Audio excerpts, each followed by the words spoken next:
daily dose of honest science. Hi everyone, welcome back to my podcast, Daily Dose of Honest Science. I'm really happy that you are tuning in. I'm your host, Dr. Chani Kumar, and today I thought maybe it would be good that I introduce myself, right? So that you know whom you're to listening and what I'm doing. So, of course, I'm a scientist, you know that. But what's the way I got there? So I wanted to share that with you. So what you can expect from this episode is, first of all, how I got there, what are my interests, what I maybe like or dislike on the research field or in general the system, and what I'm going to do and maybe what kind of future plans I have. So really cool that you're staying, and let's dive deep into it. So as a little kid, I was already exposed to science, but more in a medical way. I really liked documentations about nature, and got really hooked by if sometimes someone was explaining really cool things that are happening inside our body. And that's why I thought, hey, it's really cool. And when I was in school, I also had in the end biology and chemistry, and I got really fascinated that all these molecules and chemical molecules somehow drive our body. And then, of course, when you learn biology, you know that we are made of little cells, and it was really intriguing to me. Oh my God, these little cells, they don't have really a master, or I don't know, they just know what to do. So, and this somehow fascinated me. And then also on the medical side, of course, what causes actually that we start to develop a disease, and why is this important, and how do we overcome it maybe. So of course nowadays people talk about preventive medicine, also what you can do for your body, and all this kind of stuff. I got really hooked in the very beginning. And then I entered my classes and had my A levels, and in young age, I already had to, fight, I would say. So my background is I'm half German, half Indian. So my father came from the Punjab, and met my mother here in Germany. And maybe back then, no one can really think about this, but immigration is something that was not really a nice topic in Germany back then when my father came in the 80s. It was really something that he also had to face, that prejudice against you. And nowadays I would say it got better, but there's still something always in the back.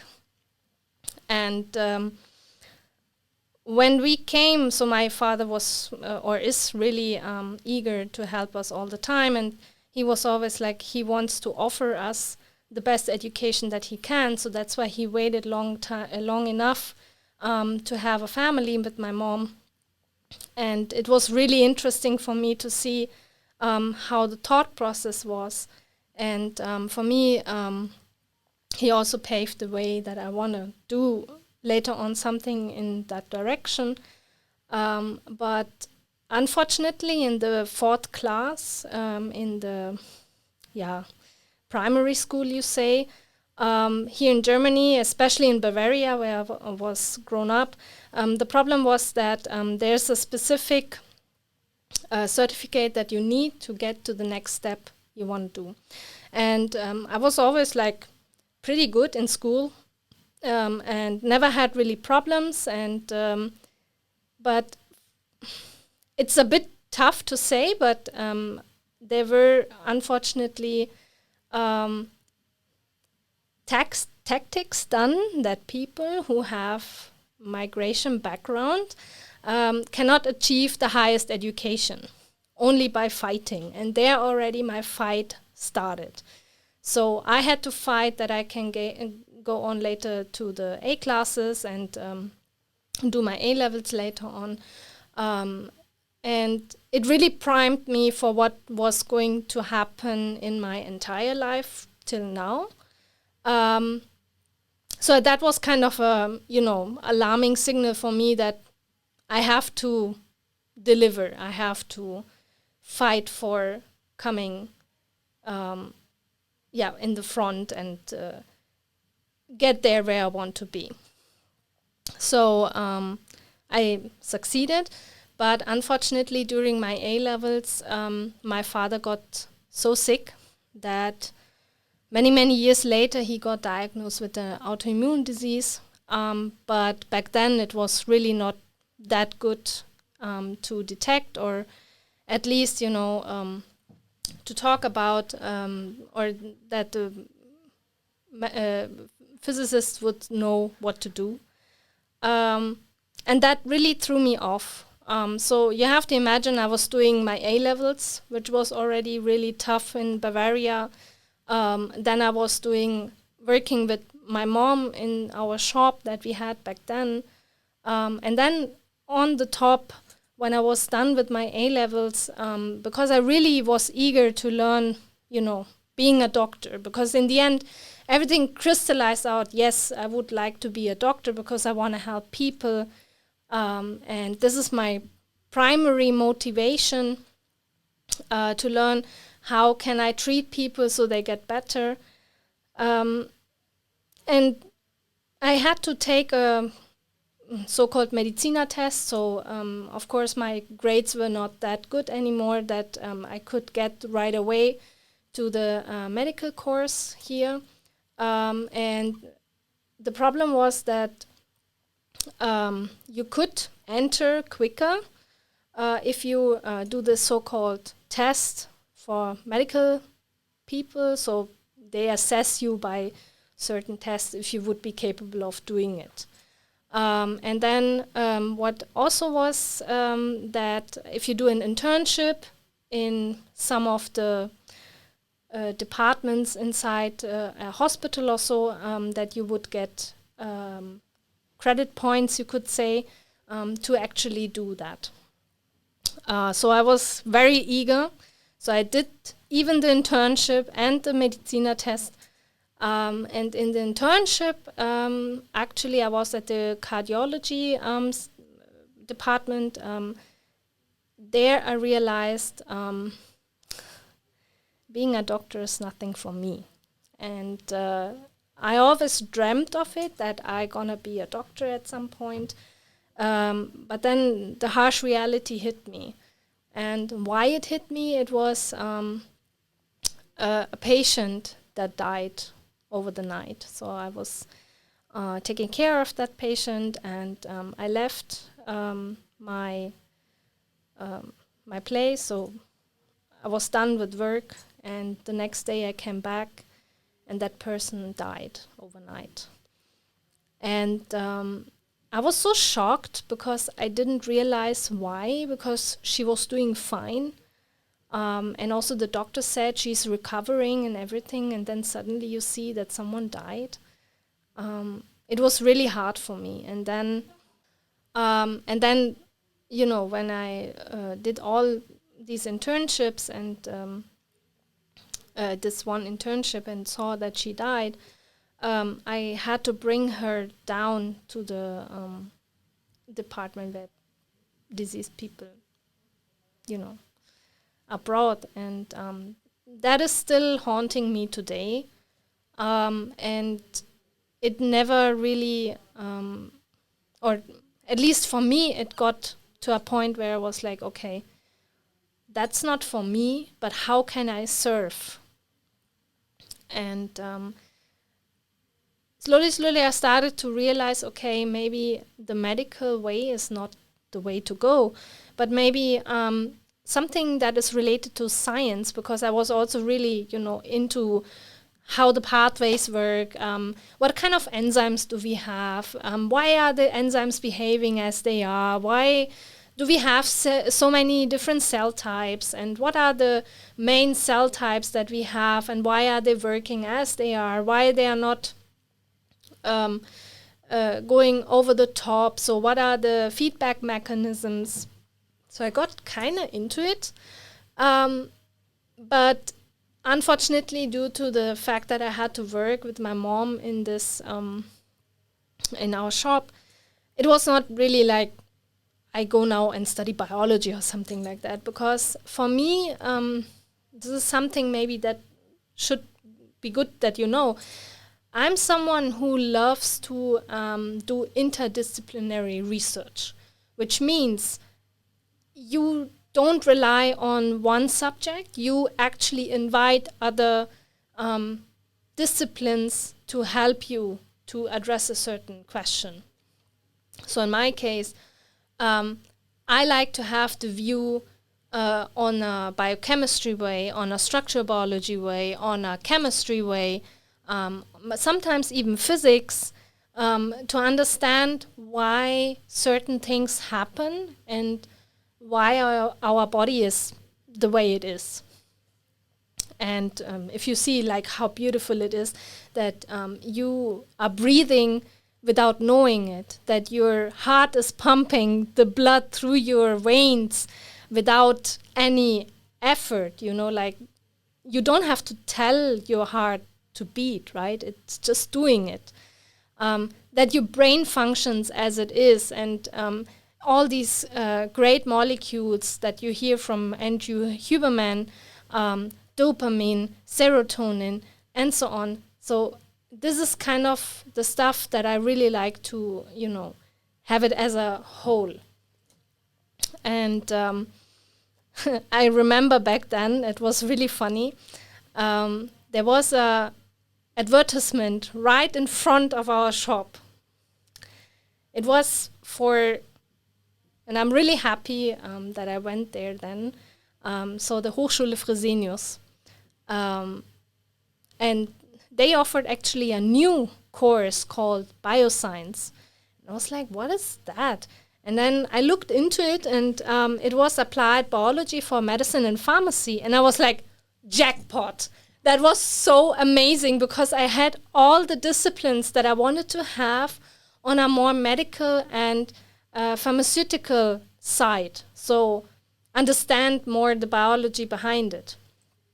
And I was really like happy, but it turned out that it was not going to be in Munich. And then I was like, okay, what can I do? And there was this option to go to Frankfurt. And then this really big first, I would say, leaving my parents was really hard to me, because till now I never left my home. And then suddenly to start, from scratch was a really nice time. But of course, if you miss your parents, it's not that easy. And I'm really happy that I had this. So the study-wise, I was really, really happy. And I also continued the master's, because I realized if I want to address questions in biology, I need to know what kind of tools do I have, right? So it's the same for you. If you're a plumber or someone who's working with their hands, you need tools to, I don't know, carve the wood or get the toilet clean or whatever. It's not that kind of easy without it. And for us scientists, the tools are the methods that we apply. So we have so many methods. Some of us are specialized in certain methods. And I was like, I want to dive deep into it. And if I need the method, then I can, I learned it, can put it out of my pocket and be like, great, I can apply and know now the answer. Or at least understand a very tiny fraction of that, what I want to study.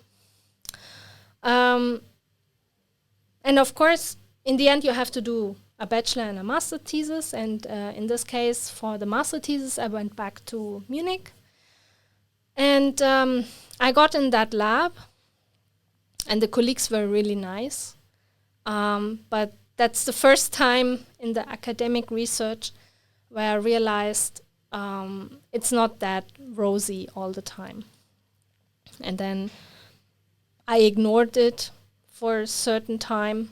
But the lack of guidance, the lack of enthusiasm was something that really stood out to me. And I was so motivated back then. Oh my God. When I think back, I was like fully charged, like, the character Son Goku from Dragon Ball, like Kamehameha kind of type. And I stayed in that group to do my, PhD, which in turn was one of the most difficult times for me. So I didn't roll into a graduate school in that sense like you would do normally.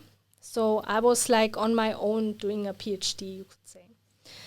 And that was really hard, really hard to grasp for someone who didn't went through or is maybe in a graduate school and be like, I don't care. It's all fine. We have courses and everything, but I came to a very bad time where nearly no money and funding was there.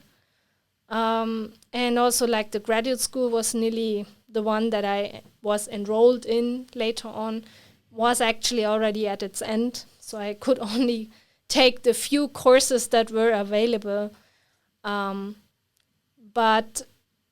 I think the main issue that I faced in my PhD was the gradual loss of my motivation for science. And you would say now, well, you were talking all the time about how great science is and what kind of cool stuff you can do, and now you say you're not motivated anymore. Yes, because I think maybe some of you are already doing or are in their masters or maybe are doing their PhD or, even postdocs. And even if you're not just listening like that, it's a big deal. And I teased this already in the first and second episode. You have to imagine you are standing there as a PhD. So you're minding your business, doing your experiments, asking maybe for some people for help because you don't know how to perform certain experiments, or maybe you're run out of hypothesis and you're like, how can I address this? You don't know. And then you have to imagine you're standing at the bench and the entire lab is empty. The entire lab. You're there figuring out how to do stuff, and then suddenly you become your own group leader, you become your own postdoc, you become anyway your PhD, but you also become a technician. And a lab and if you break it down, requires, for instance, a technician who does all the work for you, all the solutions, because sometimes it's really a tedious work for you to make all the solutions, and then it's easier if someone else already does it, so you can use it right away. Then a postdoc is really required because all the expertise that he or she gained over the time is really valuable for you, because sometimes when you start your experiments, it could be that you go in one direction and you're like, okay, now I have 15 parts in front of me. I don't know which way to go. And then it could be by asking a good postdoc, he can or she can help you to eliminate maybe some parts that would lead to, drowning your project, or maybe not helping you out in the way that you want to address the things. But that was not the case anymore. And that really set a mark in me. Of course, I learned a lot from it. Like, it's one of the most valuable experiences, I would say, but I would not recommend anyone to do that. So you learn, of course, how to lab manage, right? So this is something that you don't get at all in your whole scientific career, how to manage a lab, unless you become a PI, and certainly you will be like, oh my God, okay? Then you will not learn how to deal with the money. So some of us are lucky enough to be in labs that are really well funded, and there's all the time some money, so you can buy what you want. In my case, not the case. I had to check 2-3 times with some other people who were responsible later on for me if I can buy it. And I had to, find ways around to do the experiments that I needed to do with less cost. In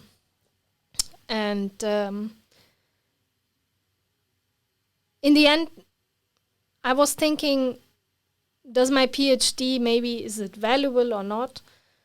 And for me, yes, because I proved myself something. But for someone who's maybe in their master's and thinking, do I really need a PhD? I want to give a tip. Sit down and write down what is your most important topic that you want to work on. Maybe write down what are your strengths, what are your weaknesses.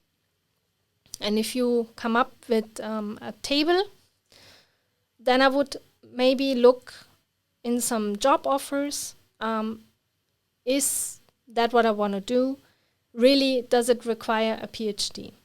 And oftentimes what I've seen now is people are not searching so many PhDs anymore. They're searching for people who, after masters, go directly to the companies, for instance, and you can work yourself upwards.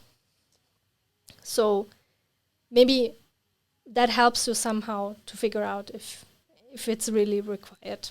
Of course, if you want to do some management later on or so, it might be good for you to know that a PhD is required, because it gives you a set of experiences that you need later on to also guide people.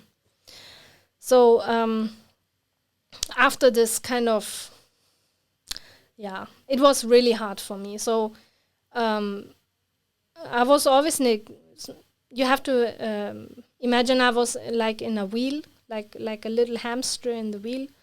And I was just constantly working.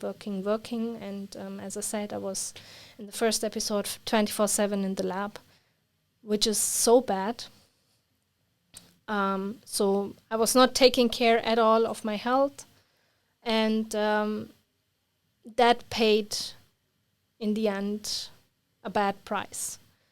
So when I was done, when I submitted my thesis, I was at home. I got really, really sick.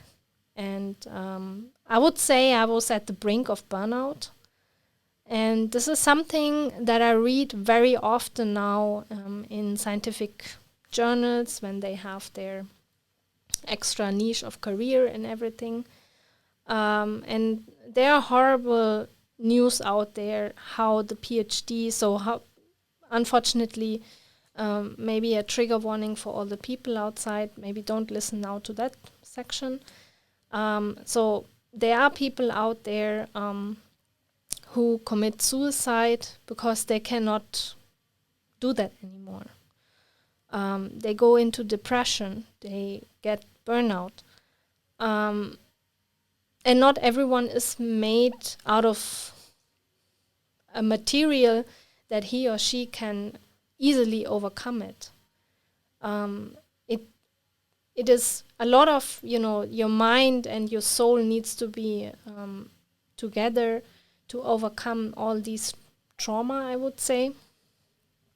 And I have to be honest, I'm still working on it. So I just finished in February this year, and in May I got my certificate. And you can imagine we have October now, so the new year is nearly starting, and I'm still sitting there sometimes and crying because it was such a shitty experience. And so if you are someone who needs help, or at least would like to talk to me and know what kind of way you can go, I encourage you to write me an email. It's completely fine. I will write you back, because I never had someone whom I could go to. And I want to be that person for the people who are interested in science and also are in science, that you can come to me and we can find a way for you, that you can make it and that you can have a good life.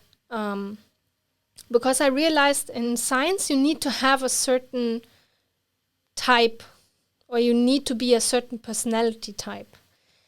And I realized that this certain personality type might be not in me, because I'm someone who is seeking collaborations, who is seeking, it's a joint effort if we understand a short fraction of the biology that we are facing. We will never come to a conclusion. It's so for all the people out there, research is never really a definite answer. It's always a step forward for the understanding of our world, either be in the biology, medicine, it's not, or environment. It's never something that is like written in stone.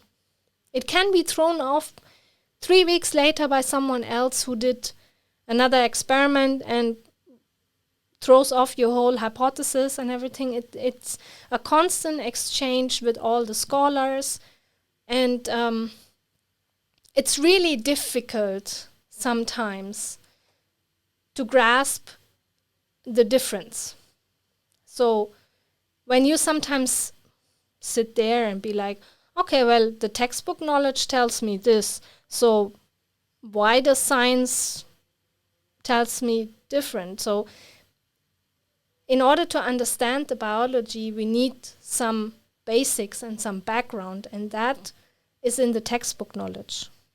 And if you want to understand further and you want to understand why, for instance, this specific cancer type is now so invasive and so on, then you have to know the basics in order to ask the right questions, in order to answer them at some point, only the small fraction. And this is something that I had to realize, that you will never really find an answer. So it's not like I'm gonna do the experiment and this is gonna lead to a complete new therapy for, I don't know, for some cancer type. It will not happen like that. And the research in industry and the research in academia, so in universities, it also differs.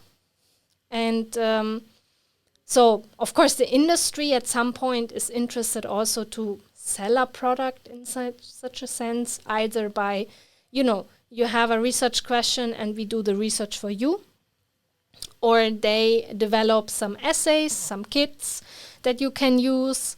In the end, in academia, of course, you are a bit more free because you don't sell a product in such a sense. But the problem in academia that I'm also facing is the freedom to do what you want, and to be curious, to understand each other, to collaborate with each other, and also to foster new ideas, new perspectives, to work even with medical people. So this is sometimes really not given, at least what I've seen here in Germany. And that makes me sad.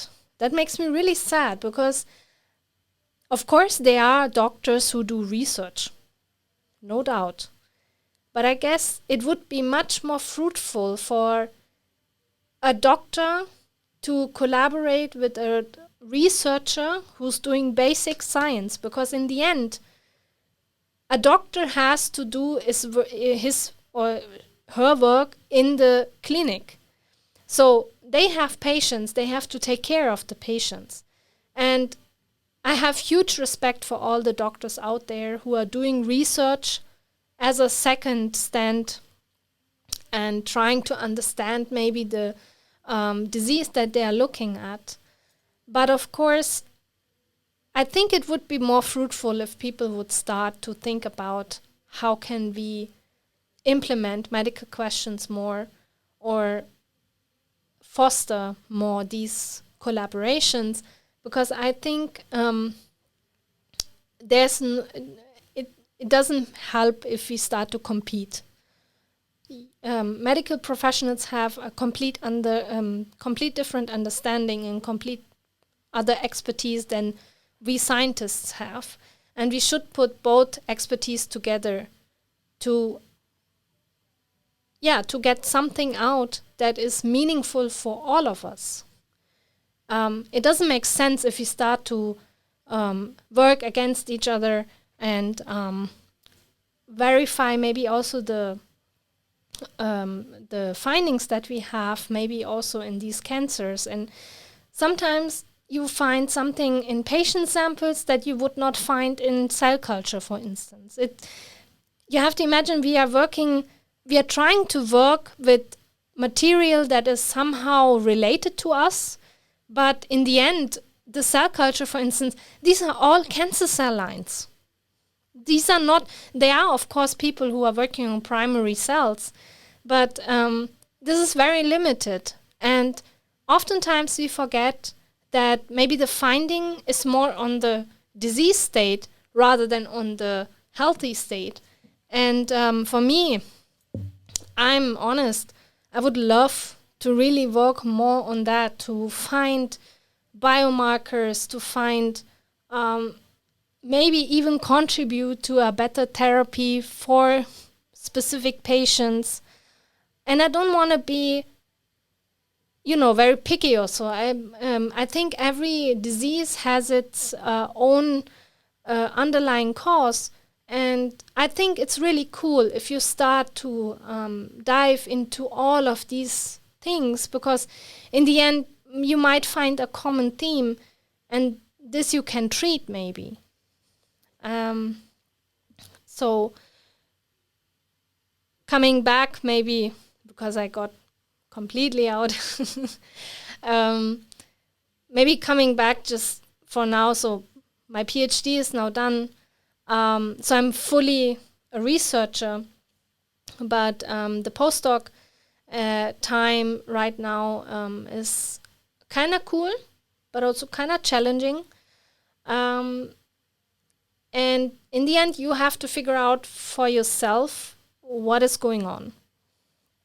And this is something that I'm trying to get behind the scenes, and for me, it's very important that I don't lose myself, that I stay true to myself, and be there, help people that are suffering or have problems, and try to be really,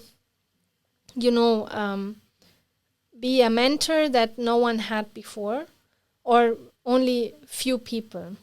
And I think that is something really dear to me.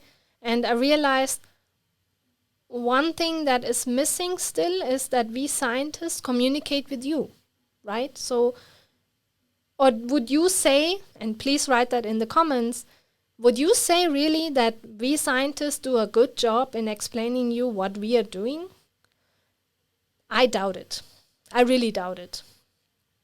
And I would like to know what would be something that you would like to see or hear, not only like the basic stuff like why are you doing this kind of experiments, but I think you would be very interested also in knowing what is going behind the scenes. So do you want to have an extra episode on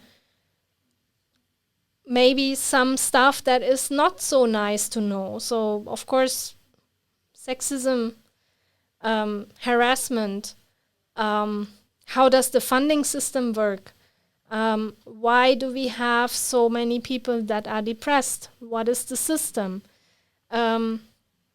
So I can make an episode about this if you want to, but I really would like to know what is your take on this. So let me know. And for now, I'm right now just trying to relax a bit and figure out what I want to do. Yeah. And of course, my PhD time was also, again, really related with my private life. And it was also hard to get through it because many things in my private life went also very in the negative way. So my mom was also very sick. She's recovering now. But these are all the circumstances, unfortunately, that got into it and might have led to the state of crushing me nearly. But I want to end this episode on a very positive note. You can do it. You are capable of doing it when you're going through this shit. So whenever you feel like very low, just take out this very snippet here that I have provided for you, and I'm telling it you now again. You can do it, you are enough, and you are doing a really great job in everything that you do. So keep that in mind and try not to listen to many people outside. Just follow your gut, follow your heart, and it will work out for you completely. And when you try to, or when you are feeling lonely or depressed or so, then you should. So for what me helped a lot is journaling. I started with it. It's not like that I'm doing it all the time. So I started to go more deeper into what does it mean to be a leader. So Simon Sinek, maybe someone knows him, or Clark Kegley, and of course Andrew Huberman is also like very interesting for me. So I'm trying to go deeper into it and understand what does it mean to be a good companion, but also a good leader. And how can I help or serve the people better?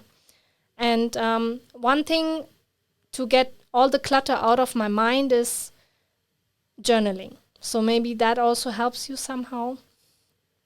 And other positive things are, of course, that you go outside. So sports. I've never thought that exercise would be so important for me, but I realized it is. So right now, I started to do weight training and did some cardio training again with jogging. So it really helped me a lot to process a lot of the trauma that I had. Of course, I'm not saying if you are going through one that this is the only option. Please go and find some help at some psychiatrist or so if you think that is the main way to go. And I highly recommend it. But yeah, so there are ways to overcome it. And very important, if you don't feel what you're right now doing, consider leaving and try something new. And you always should learn and try to thrive. And you should always try to be, stay curious. That's my main slogan. Stay curious all the time. And that really helps you out sometimes because you will never know where you will go if you never tried it. And I will paste some links down so you can read some stuff and maybe some other statistics that you're maybe interested. And yeah, that's me. For my future, I don't know where I'm gonna be. Gonna stay in academia, gonna go to industry. Who knows? Maybe I just take you with me on this journey. Yeah, and if you're interested in even more of my stuff, you know where to find me on Instagram. Now I also have a TikTok. I really try to post as often as possible, but I'm getting into this whole social media thing, so be patient with me because I really want to do meaningful content, so not like throwing out something and then it goes viral. You know, I want that you have a full-on experience and also you learn something for yourself and that you can say, hey, that's cool, that science is doing that for us, that researchers are finding that out. So that's basically it. We see us in the next episode, and I would say stay curious. See you. Bye.